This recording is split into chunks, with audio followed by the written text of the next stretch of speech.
Next slide, please. So, good day, everyone. We are Group 2, and I will be discussing street proportion. So, before we discuss this topic, let us first have a recap on what proportion is by definition. Proportion, by definition, is a harmonious relation of parts to each other or to the whole, like balance or symmetry. Next slide, please. So let us now discuss our topic on street proportion. If proportion includes the idea of symmetry in accordance to Hellenic Greece, then it goes beyond the concept of the ratio of length to width to height. This is broadened to include the relationship between parts of the street to each other and the proportion of the total composition of the street.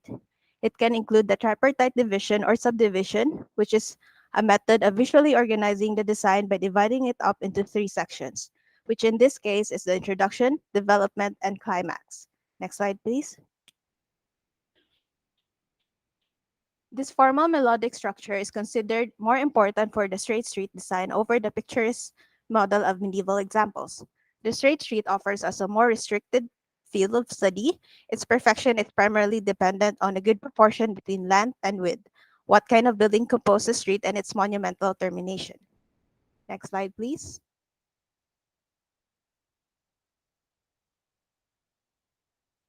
So many would disagree with Said in his dismissal of the classical straight street on the grounds of its restricted field of study. However, he still agreed with the remaining beliefs that the ratio of the street width to the height of its enclosing building is vital for good street design. For example, a street is long and wide with two-story houses range along a common frontage, thus all sense of space enclosure is lost. This is because of the lack of dense planting or an avenue of trees that do the job of relieving monotony, which creates uniformity or lack of variety in the street. So, Frederick Frederick Gibbard's recommendation of street design reduce the width of the road itself, but if the gardens are reduced and dwellings are brought close together, the urban quality can be characterized. In residential streets, that could also be a point of reference for commercial streets in Britain. These remarks of Gibbard refer to the domestic street, but also refers to the traditional British shopping street. Next slide, please. So, the wide street is unsuitable for a commercial setting, thus the narrow pedestrian-centered street with continuous enclosing walls slightly higher than street with are more suitable for commercial street to serve their purpose as well as for its aesthetics. When streets are narrow, like 6 to 9 meters, and enclosing buildings are 3 or 4 stories, it creates a sense of completeness. Examples are Broad Street in Nottingham, Ironmonger Street in Stamford, Norfolk Street in Kingsland, which are all located in United Kingdom. Next slide, please. As for the ratio, the Essex Design Guide suggests height to width ratio of 1:1 is not too tight for comfort. However, 1:2.5 is as open as can be tolerated. Narrow streets also facilitate shopping, moving from side to side with window shop, which does not create an obstruction or hindrance, but still invites the users through the physical form of the development. Next slide, please. So, according to Motin, scale and proportion, which are the aesthetic factors, are not the only considerations in street design. Other factors may be of greater significance, such as climate, which according to Palladio, in cool climates, streets are ample and broad, and buildings are high. These streets were made wider in order for the sun to shine on each of their parts. However, in warm climates, streets are narrow and houses are high, so that the sight may be tempered by the building height and the narrowness of the street. Next slide, please. So, Alberti also contains passages which discuss climate and its effects on the built form, wherein he tells the story of Nero's unsuccessful modernization of Rome and its destructive effects on the microclimate of the city. Cornelius Tacitus writes the city under Emperor Nero's regime, where Rome widened its streets, which made the city hotter and less healthy. In other places where streets are narrow, the air is cool and there is a continual shade in the summer. These beliefs of Alberti and also Palladio have been included to counter the ideas taken from 1950s and 1960s, which resulted, for examples, in the windswept plaza and sunless underpass. Next slide, please. So, practical considerations do not eliminate the need to consider scale, proportion, and street composition.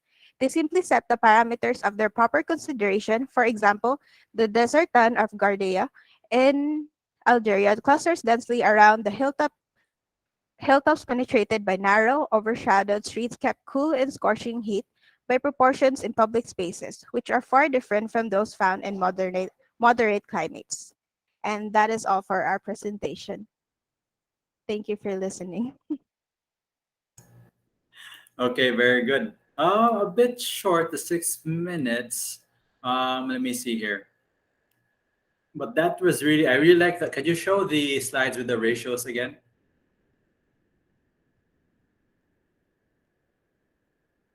Mhm.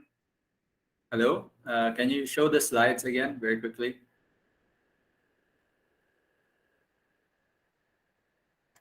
There. The one with the street proportion. Next. The one where you drew like the rectangles on it. There, ratio. Ratio, yes. So notice that um, taller ratios would like help you create more shade, and then the wider ratios allow for more kind of light and ventilation. If that makes sense. But what's going on in the Philippines? I'll share my screen. Thank you for that. What's going on in Cebu and the rest of the Philippines? Let me open it up. We're opting for, even back then, we were very kind of sort of optimistic with the cars. The streets are very wide, but I guess we can use street trees to offset the heat. But nowadays, if we look at sort of any street in Cebu, especially our street in SM, let's talk about your site for design class. It's very, very wide with no kind of vegetation, limited vegetation. There's some, but it's very inhospitable to pedestrians. It's very car centric. So looking at this proportion here, you can tell that's definitely a wide street. At least there's some street trees. I'll go down to the street level, but it's only on one side. And as a result, nobody really would like to walk along this area because in the first place, when they built this road, they were only thinking about cars, not people. So this is something that we want to like counteract, and like and this presentation highlighted that it's not just a visual thing. It answers climate, it answers functionality, and really it's based on logic. Now, why in hotter climates we need to have more narrow streets, and we also feel that drivers would always keep on asking for wider and wider streets. Why are they taking my road for bike lanes, etc., etc.? And this is the challenge of designers, not just architects and urban planners, but everyone in the construction and city development field, where we're almost building in a very counterintuitive, unsustainable way because we really want our own cars, and there's nobody sort of talking about why we should have narrower streets. And this was a book published in what 2003, almost 20 years, more than 20 years ago. So this is what hopefully you guys will take away from this presentation. Now, for your bus terminal, I also see a lot of students widening the road for the buses to make the bus more comfortable. When in reality, you really have to use your minimums. And when you do use your minimums, you're making the most of your space. And like just a quick here, bus angled parking. You can just Google it, research it. Your professors and teachers will have other sort of like recommendations, but like the first thing that comes out, if your bus terminal has angled parking is preferred for bus terminals, and if the angle is 50, your recommended design dimension for like the sidewalk to the edge of the road for the bus is 15 meters.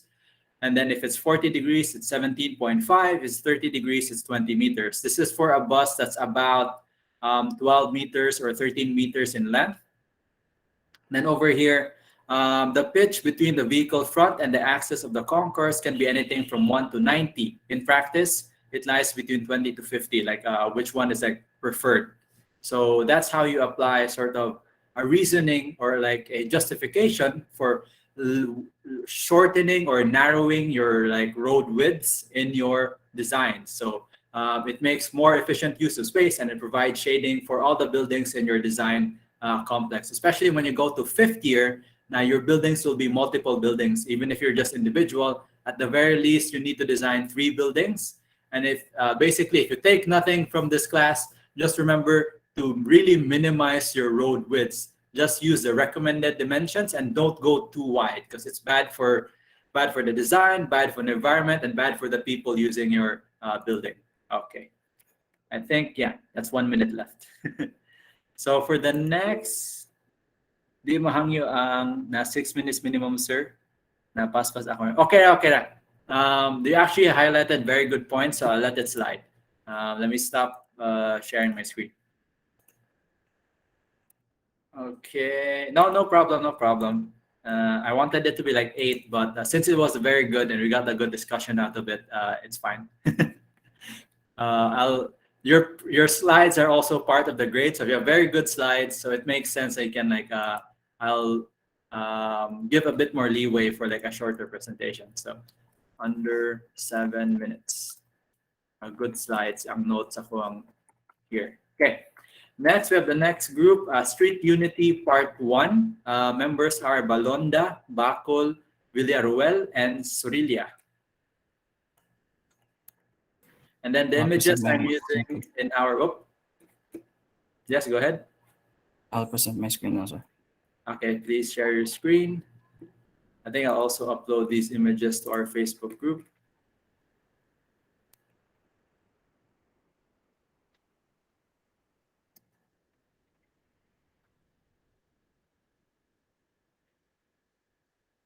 Can you see my screen, sir?